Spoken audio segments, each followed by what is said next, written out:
Assalamualaikum guys, hope so you're well. So from today we're going to start a new series of lectures that are based on English literary periods. We will discuss its different aspects in this period such as notable works, characteristics, literary innovations, comparative analysis, influence and significance. So stay connected with this channel. If you guys have not subscribed my channel, please do subscribe and press the bell icon for getting more informational videos. Without wasting any time, let's move on to the today's lecture, that is on Anglo-Saxon period. In Anglo-Saxon period we will discuss different aspects. So here is the outline that we are going to discuss in this video.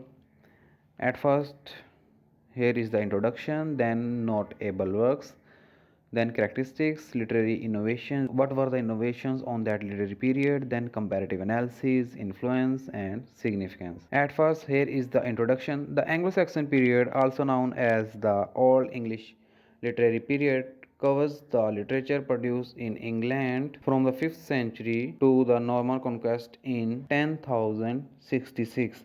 Anglo Saxon का period जो है वो all now that old English literary period है, ठीक है। ये 5th century से लेकर 10,066 तक चलता है।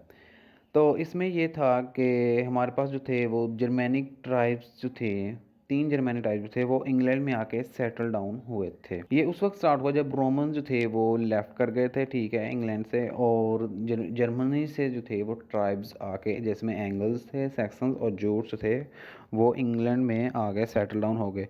तो इस तरह से थे जो था वो 7 किंगडम्स बन गए, ठीक है, और हर जो किंगडम जो था वो क्रिश्चियनिटी को फॉलो कर रहा था। तो उसके बाद जो थी वो वाइकिंग इन्वेडर्स के साथ काफ़ी इनकी फाइट्स वगैरह रहीं, ठीक है, लड़ाइयाँ रहीं। और ये जो पीरियड है वो उस वक्त एंड होता है जब नॉर्मन्स से विलियम ने जो था वो 10,066 में हमला किया और ब्रिटेन पे कब्जा कर लिया। हम ये तो जानते हैं कि 3 जर्मेनिक ट्राइब्स जो थे वो जर्मनी से आए, ठीक है, और इंग्लैंड में सेटल हो गए, जिसमें एंगल सैक्सन और जूट्स थे, ठीक है। वो तीनों ट्राइब अपनी अपनी कल्चरल नॉर्म्स लेके आए, ठीक है, और एक ही जगह पे सेटल डाउन हो गए, ठीक है। ये तो हम जानते हैं। तो मेरा इस वीडियो में जो मेरी बेसिक कंसर्न जो है वो डिफरेंट एस्पेक्ट्स को डिस्कस करना है, ठीक है, जिसमें हम देखेंगे कि कंपैरेटिव एनालिसिस करके देखेंगे इस लिटरेरी पीरियड का, ठीक है, उसमें लिटरेरी इनोवेशंस कौन कौन सी थी और उसका इस लिटरेरी पीरियड का दूसरे लिटरेरी पीरियड पर क्या इन्फ्लुएंस था, ठीक है, और इस लिटरेरी पीरियड की सिग्निफिकेंस क्या है। तो आज की वीडियो में हम ये तमाम चीज़ें कवर अप करने वाले हैं। ओके, पहले है जी हमारे पास notable work. The literature of this period primarily includes epic poems, religious text and historical accounts. अच्छा, फर्स्ट ऑफ ऑल है हमारे पास Beowulf, most famous works of Anglo Saxon literature. Beowulf is an epic poem about a heroic warrior who battles monsters and dragons. ये जो है Anglo Saxon literature की एक epic poem है, ठीक है, और इसमें जो है वो हीरो मॉन्स्टर्स और ड्रैगन्स के ख़िलाफ़ फाइट करता है, जैसे कि ये पिक्स में भी शो हो रहा है, ठीक है। उसके बाद में जो थीम्स हैं वो हीरोइज़म की हैं, लॉयल्टी की है, and the struggle between good and evil. So these are the themes in this Beowulf poem. आगे है जी The Wanderer, a lyric poem expressing the emotions of a solitary wanderer, reflecting the transience of life and the hardships of exile. Wanderer कहते हैं कि जगह place change करते रहते हैं, जैसे कि खाना बदोश कह लें कि वो एक जगह पे टिक के नहीं बैठते हैं, अपनी लोकेशन जो है, अपनी जगह जो है वो चेंज करते रहते हैं। तो ये पोइम जो है इन चीज़ को एक्सप्रेस कर रही है कि एग्ज़ाइल के दौरान जब हम जला वतन करते हैं तो कौन कौन सी हार्डशिप्स आती हैं, ठीक है।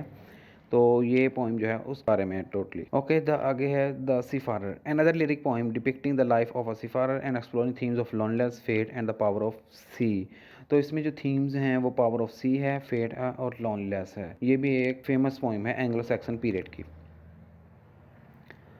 आगे है जी the Dream of the Rood, a religious poem. अच्छा, रूट कहते हैं स्लीप को, ठीक है।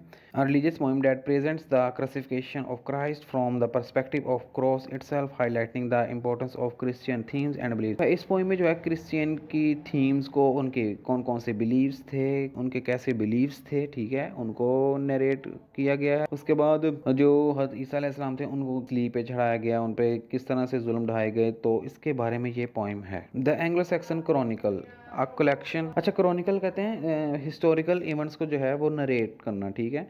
A collection of historical writings that provides insight into the political, cultural and social aspects of Anglo Saxon England. Section जो थी वो पॉलिटिकल पे थी, कल्चरल और सोशल एस्पेक्ट्स जो उस एंग्लो सैक्सन पीरियड के थे उस पर क्रॉनिकल बना था, ठीक है। और करेक्टरिस्टिक्स हैं हमारे पास। Next, oral tradition. Anglo Saxon का जो लिटरेचर है वो वाज़ेह तौर पे जो था वो ओरल ट्रेडिशन पे था, और वो generation to generation pass out कर रहा था, इसमें रिटर्न का कंसेप्ट नहीं था, ठीक है। Alliteration. Anglo Saxon poetry heavily relied on alliteration. Alliteration कहते हैं repetition of consonant sounds at the beginning of a word, ठीक है। और ये हम एलिट्रेशन इसलिए यूज़ करते हैं कि पोइट्री में रिदमिक इफेक्ट्स देने के लिए, उसे म्यूज़िकल बनाने के लिए ज़्यादा, तो एलिट्रेशन का हम यूज़ करते हैं। तो एंग्लो सैक्सन पीरियड में जो था वो एलिट्रेशन को यूज़ कर रहे थे रिदमिक इफेक्ट बनाने देने के लिए और म्यूज़िकल इफेक्ट देने के लिए, ठीक है। करेक्टरिस्टिक क्या है, ये जो एंग्लो सैक्सन पीरियड है इसमें हीरोइक थीम्स हैं। हम देखेंगे कि जो हीरो है वो डिफरेंट बैरियर्स को फेस डाउन करता है, बैटल्स करता है, किसी कभी मॉन्स्टर के साथ, कभी ड्रैगन्स के साथ, ठीक है। उसके बाद उसमें ब्रेवरी दिखाई गई है, लॉयल्टी और ऑनर दिखाया गया है। दीज वर रिफ्लेक्टिंग, ये चीज़ जो है वो उस वक्त के कल्चर और सोसाइटल स्ट्रक्चर के बारे में हमें बताता है एंग्लो सैक्सन के पीरियड में। अब हम इन्फ्लुएंस देखते हैं कि एंग्लो सैक्सन लिटरेरी पीरियड का दूसरे लिटरेरी पीरियड पर क्या इन्फ्लुएंस पड़ा, ठीक है। Preservation of English language and culture.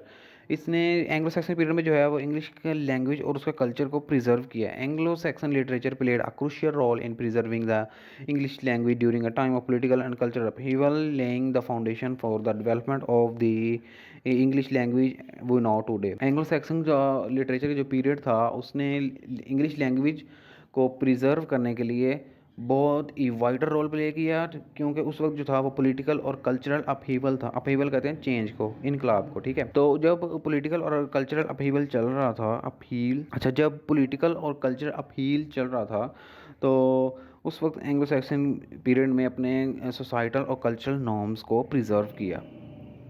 Connection to Germanic and Scandinavian culture. Anglo-Saxon literature reflects the influence of Germanic and Scandinavian, contributing to the broader understanding of the culture and historical connection between these regions. Anglo Saxon की literature जो है वो Germanic और Scandinavian traditions को reflect करता है, उन पे इन्फ्लुएंस डालता है, ठीक है। स्कैंडेवियन क्या थे जी, ये group of northern European countries थी जिसमें डेनमार्क था, उसके बाद नॉर्वे था और स्वीडन था, ठीक है। तो इसमें वो बता रहा है कि स्कैंडेवियन और जो जर्मैनिक थे, इन दोनों कल्चर्स के बारे में एंग्लो सैक्सन लिटरेचर पीरियड हमें बताता है। नेक्स्ट हमारे पास है literary innovations. Oral tradition. The Anglo Saxon period relied heavily on oral tradition. Anglo Saxon जो पीरियड जो था वो टोटली जो है वो ओरल ट्रेडिशन पे था, ठीक है। उसमें पोइम्स थी, जो स्टोरीज थी वो रिसाइट की जाती थी और generation to generation pass down की जा रही थी, ठीक है, स्टोरी टेलिंग के जरिए। उसमें रिटर्न का कंसेप्ट नहीं था। Alliterative verse. Anglo Saxon poetry utilize alliterative verse, a form of poetry where stress syllables in a line begin with the same consonant sound, creating a rhythmic and musical effect. Rhythmic और musical effect poetry में बनाने के लिए एलिटरेटिव verse का इस्तेमाल किया जाता है। एलिटरेटिव वर्स पोइट्री की ऐसी फॉर्म होती है जिसमें हम जो स्ट्रेस सिलेबस होते हैं ना लाइन के बिगिनिंग में, ठीक है, उसको सेम कॉन्सोनेंट साउंड के साथ बिगिन करते हैं, स्टार्ट होते हैं, ठीक है। जैसा कि मेरे पास एक एग्जांपल है, क्लेवर किड, ये एक पोइम है। I can't catch a crocodile, I can't climb a cliff. अब देखें कि यहाँ पे जो स्ट्रेस सिलेबस हैं वो सेम कॉन्सोनेंट साउंड के साथ, सी के साथ स्टार्ट हो रहे हैं, ठीक है। So this is alliterative verse. Again, next है cannings and metaphors. The use of cannings, metaphorical expressions combining two words to describe something indirectly. Mean to say कि हम दो वर्ड्स को कंबाइन करते हैं आपस में और किसी चीज़ को इनडायरेक्टली डिस्क्राइब करने के लिए। जैसा कि एग्जांपल है whale road for the sea, sky candle for the sun. अब देखें कि यहाँ पे हमने स्काई और कैंडल दो वर्ड्स को कंबाइन किया सन को इनडायरेक्टली डिस्क्राइब करने के लिए, ठीक है। So this is Canning and metaphorical expression. And other metaphorical devices were prominently in Anglo-Saxon poetry, adding vividness and complexity to the language. अच्छा, उस एंग्लो सैक्सन पीरियड में जो कम्प्लेक्सिटी को शो करने के लिए मेटाफोरिकल डिवाइसेस को यूज़ किया जा रहा था, ठीक है। उसमें लेक्सिकल आइटम जो थे एंग्लो सैक्सन पीरियड के वो कॉम्प्लिकेटिव थे, कॉम्प्लेक्स थे, ठीक है। Comparative analysis. अच्छा, कंपैरेटिव एनालिसिस एक ऐसा मेथड है जिसमें हम दो या दो से ज़्यादा थिंग्स को उनके दरमियान सिमिलैरिटीज़ और डिफरेंसेस को फाइंड आउट करने के लिए आपस में कंपेयर करते हैं, ठीक है। तो बियोल्फ एंड एपिक ट्रेडिशन पहले आ जाए। तो फर्स्ट ऑफ ऑल है हमारे पास बियोल्फ और एपिक ट्रेडिशन कि इनमें कौन कौन से सिमिलैरिटीज़ थी और कौन कौन से डिफरेंसेस थे। Explanation. Beowulf is compared to ancient epics like Homer's The Iliad and the Odyssey. Epic poems typically celebrate the deeds of legendary hero and god. होमर्स की जो पोइम थी इलीड एंड ओडेसी वो भी हीरो के round about revolve करती थी, ठीक है, और गॉड के राउंड अबाउट, उसमें भी रिलीजियस थीम्स थी। इसी तरह से बियोल्फ की जो पोइम है वो भी उसमें भी रिलीजियस थीम्स पे बेस कर रही थी, ठीक है। इसमें सिमिलरिटीज़ यही हैं कि both Beowulf and the heroic epics features valiant hero, grand adventures, dangerous enemies and the themes of honor, fate and morality। Means to say कि होमर्स की जो पोइम थी और जो बियोल्फ थी उसमें जो थीम्स जो थी वो सेम थी, ठीक है। तो इस लिहाज से ये सिमिलरिटीज़ पाई जा रही हैं इसमें। अच्छा, डिफरेंस क्या है? बियोल्फ की जो पोइम थी वो जर्मैनिक जो कल्चरल एस्पेक्ट्स थे उनके हिस्टोरिकल थे, क्योंकि जर्मैनिक 3 ट्राइब्स हैं, एंगल सैक्सन और जूट्स, उन तीनों के अपने अपने कल्चर्स थे, अपने अपने नॉर्म्स थी। तो उसके बारे में डिस्कस करता है बियोल्फ की पोइम्स, ठीक है। और जबकि होमरिक जो थी वो ग्रीक हीरोज़ और उनके एडवेंचर्स के बारे में डिस्क्राइब करता है, उनको बयान करता है। सो बियोल्फ जो है वो जर्मैनिक कल्चरल एस्पेक्ट्स को डिस्कस करता है, जबकि जो होमरिक था वो ग्रीक कल्चर को और उनके एडवेंचर्स को डिस्कस करता है, ग्रीक कल्चर को डिस्कस करता है, ठीक है। So this is the difference between Beowulf and the Homeric. Number 2 पे जो है कंपैरेटिव एनालिसिस में influence on Middle English literature explanation. The literary norms and the themes of Anglo Saxon period specially those prominent in works like Beowulf set a foundation for the literature of subsequent English one of those period in the Middle English period with authors like Geoffrey Chaucer which begin notable influence. ये जो Anglo Saxon period की जो norms थी, जो themes थी, सच जैसा कि specially जो है बियोल्फ की, उसने एक फाउंडेशन, एक बेसिक रख दी इंग्लिश लिटरेरी पीरियड्स में, ठीक है। और इसके बाद जो थे जो पीरियड जिसमें जोफ्री चौसर का नाम आता है वो एंग्लो सैक्सन पीरियड से काफ़ी इन्फ्लुएंस्ड हुए और उन्होंने अपनी further literary contributions the,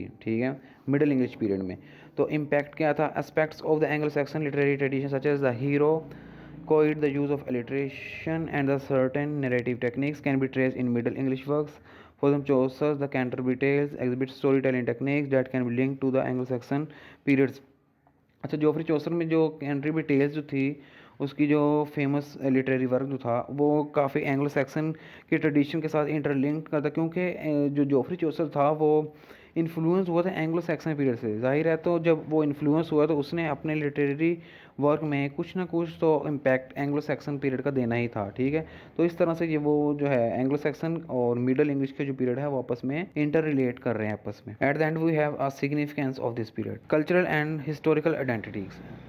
Anglo-Saxon period is foundational to understanding the early cultural and historical identity of England. England में जो अर्ली जो कल्चर और हिस्टोरिकल आइडेंटिटी किस तरह की थी, इंग्लैंड में जो अर्ली कल्चर और हिस्टोरिकल आइडेंटिटी किस काइंड की थी, किस तरह की थी, वो हमें एंग्लो सैक्सन पीरियड बताता है। This era saw the melding of various Germanic tribes. इसमें कौन डिफरेंट जर्मैनिक ट्राइब्स जो थे वो आए, वो अपनी अपनी ट्रेडिशन साथ लेके आए, अपनी अपनी स्टोरीज, अपने अपने बिलीव साथ लेके आए और किस तरह से एक ही जगह पे सेटल डाउन हुए, ठीक है। तो इस तरह से कल्चरल आइडेंटिटी हमें शो होती है एंग्लो सैक्सन पीरियड में। इम्पैक्ट क्या था? By examining the literature and artifacts from this period one can trace the values, beliefs and societal structures, even day-to-day life of the people from that time. This provides a window in the roots of English civilization।